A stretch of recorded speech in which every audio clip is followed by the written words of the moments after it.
পুনৰ নো বড়োলেণ্ড নো ৰেষ্ট ধ্বনিৰে উত্তাল হ'ল চিৰাং জিলা। বড়োলেণ্ড সমস্যা শীঘ্ৰে সমাধানৰ দাবীত আজি চিৰাঙৰ কাশীকোট্ৰাত এপছু NDFB প্ৰগতিশীলকে ধৰি তিনি সংগঠনৰ সমূহীয়া প্ৰতিবাদ। আৰু প্ৰতিবাদস্থলীত উপস্থিত আছে আমাৰ সাংবাদিক জাইক্লং ব্ৰহ্ম। আমি সবিশেষ জানিবৰ বাবে সংযুক্ত হৈছো জাইক্লং ব্ৰহ্মৰ সৈতে। জাইক্লং ব্ৰহ্ম,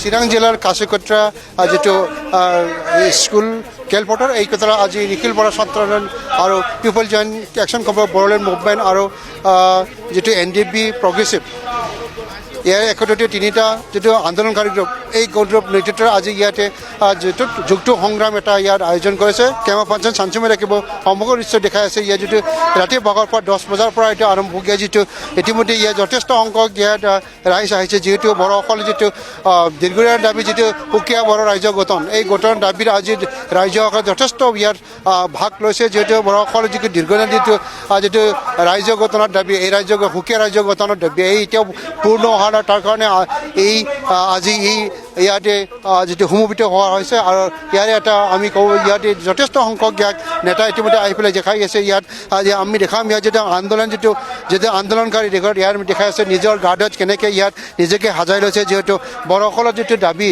সুকীয়া ৰাজ্য গঠনৰ দাবী এইটো আজিৰ কথা নহয়, আগৰ পুৰণা দাবী। ইতিমধ্যে জম্মু অসমত যিটো বড়োসকলৰ যিটো দাবী এই দুটা আজিৰ নহয়, যে 50 বছৰৰ পৰা ঠিক তেনেকৈ বড়োসকলৰ দাবী কৰি আছে। বিভিন্ন দল সংগঠনৰ একত্ৰিতভাৱে এই আন্দোলন চলি আছে। ইয়াৰ দৃশ্যময় দেখাইছে বড়োলেণ্ড দাবীত যিটো পুৰণা যিটো নীতি, এই নীতিত এতিয়াও যিটো মুভমেণ্ট সংগঠন ইয়াতে আমি দেখাইছে যথেষ্ট সংখ্যক ইয়াত ভাগ লৈছে। যিহেতু বড়োসকলৰ যিটো দাবী এই দাবীখন পূৰণ এতিয়াও হোৱা নাই।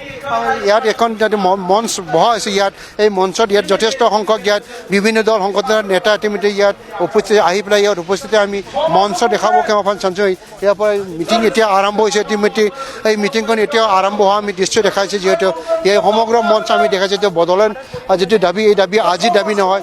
মই যাব বিচাৰোঁ পোনপ্ৰথমে ইয়াৰ NDFB এটা নেতা আছে আমাৰ ওচৰত যাব বিচাৰিছোঁ। মই কি ক'ব বড়োসকলৰ যিটো দাবী, যিটো আপোনালোকৰ আলোচনাত অহাৰ পিছতে আপোনালোকৰ যিটো আন্দোলন এই আন্দোলন জৰুৰী হৈছে, আপোনালোকে কি ক'ব? ভাৰত চৰকাৰৰ লগত NDFB প্ৰগ্ৰেছিভৰ আলোচনা চলি আছে আৰু আলোচনা সঠিক পথতে আগবাঢ়ি গৈ আছে। আৰু বড়োসকলে যি সমস্যা সেই সমস্যা সমাধান কৰাৰ উচিত বুলি চৰকাৰ বুজি উঠিছে। আৰু সেইকাৰণে আমি আশা কৰোঁ যদি এনেকুৱা পৰিৱেশ চলি থাকে তেতিয়াহ'লে অতি সোনকালে বড়ো সমস্যা সমাধান হ'ব। আমি ভাৰত চৰকাৰক ইয়াকে আহ্বান জনাইছোঁ, বিশেষকৈ বড়োসকলে যি আন্দোলন আজি দীৰ্ঘদিনীয়া 1 বছৰ 2 বছৰ 52 বছৰ ধৰি আন্দোলন চলি আছে। সদ্যহতে ভাৰত চৰকাৰে জম্মু কাশ্মীৰক দুভাগ কৰি 2টা ইউনিট টেৰিটৰী গঠন কৰিলে আৰু সেইমতে আমি আশা কৰোঁ ভাৰত চৰকাৰে বড়োসকলৰ সমস্যাৰ প্ৰতি এটা সদয় হৈ সমস্যা সমাধান কৰিবৰ কাৰণে আগবাঢ়ি আহিব। অকল জম্মু কাশ্মীৰতে নহয়, ভাৰতৰ বিভিন্ন ঠাইত এতিয়াও তেনেকৈ সুকীয়া ৰাজ্য বিচাৰি আন্দোলন চলি আছে। গোৰ্খালেণ্ডত চলি আছে। মহাৰাষ্ট্ৰৰ বিদৰ্ভ অঞ্চলক লৈ এটা সুকীয়া ৰাজ্য বিচাৰিছে। তেনেকৈ উত্তৰ প্ৰদেশখন 4 ভাগ হ'ব লাগে, 4খন প্ৰদেশ গঠন হ'ব লাগে বুলি আন্দোলন চলি আছে। কাৰ্বি আংলঙত চলি আছে। তেনেকৈ ত্ৰিপুৰাৰ যিসকল আদিম জনজাতি তেওঁলোকে সুকীয়া ৰাজ্য বিচাৰিছে। আৰু আমাৰ বড়োসকলৰ আন্দোলনো এটা পুৰণি আন্দোলন। সেইকাৰণে আমি আশা কৰোঁ ভাৰত চৰকাৰে সেইবোৰ আন্দোলন সমাধান কৰিবৰ কাৰণে একেটা সিদ্ধান্তৰে গোটেই আন্দোলনসমূহ সমাধান কৰিবৰ কাৰণে এটা সিদ্ধান্ত ল'ব আৰু এটা উচিত ব্যৱস্থাৰে এই সকলোবোৰ সমস্যা সমাধান কৰিব, সেইটো আমি আশা কৰোঁ। ধন্যবাদ। মই আকৌ যাব বিচাৰোঁ। যিহেতু ইতিমধ্যে মই আগতীয়াকৈ উল্লেখ কৰিছোঁ এইখন মঞ্চত ইতিমধ্যে মঞ্চত আহি পেলাই ইয়াত তিনিটা সংগঠনে একত্ৰিতভাৱে যিটো আন্দোলন কৰি আছে আৰু এই আন্দোলন এতিয়াও সফল হোৱা নাই আৰু সফল হোৱা নোহোৱাৰ কাৰণে যথেষ্ট এই আন্দোলন এতিয়াও চলি আছে। মই ইয়াতে নিখিল বৰা ছাত্ৰ সন্থাৰ সভাপতি ইতিমধ্যে প্ৰমোদ বৰা ইয়াত আছে। মই প্ৰমোদ বৰাৰ ওচৰতে যাব চেষ্টা কৰিম।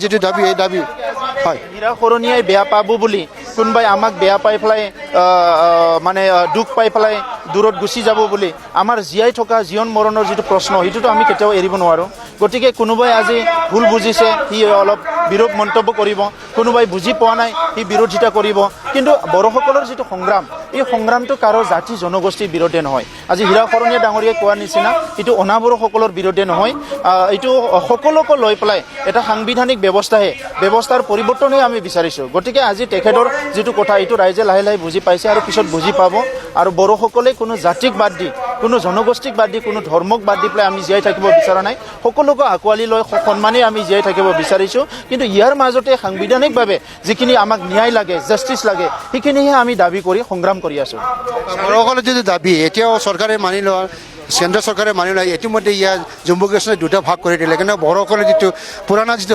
সমস্যা হৈ গ'ল চাওক justice delayed is equal to justice denied এই কথাটো চবে মানি লয় গতিকে আজি বড়োসকলৰ যি ন্যায্য প্ৰাপ্য দাবী যিটো ন্যায় দিব লাগিছিলে সেইটো ন্যায়টো আজি বিলম্ব কৰা মানে সেইটো এটা ভাষাৰে ক'ব গ'লে সেইটো মানে ডিনাই কৰা নিচিনা ব্ৰহ্ম আপোনাক ধন্যবাদ জ্ঞাপন কৰিছোঁ এতিয়া সময় হৈছে খন্তেক বিৰতিৰ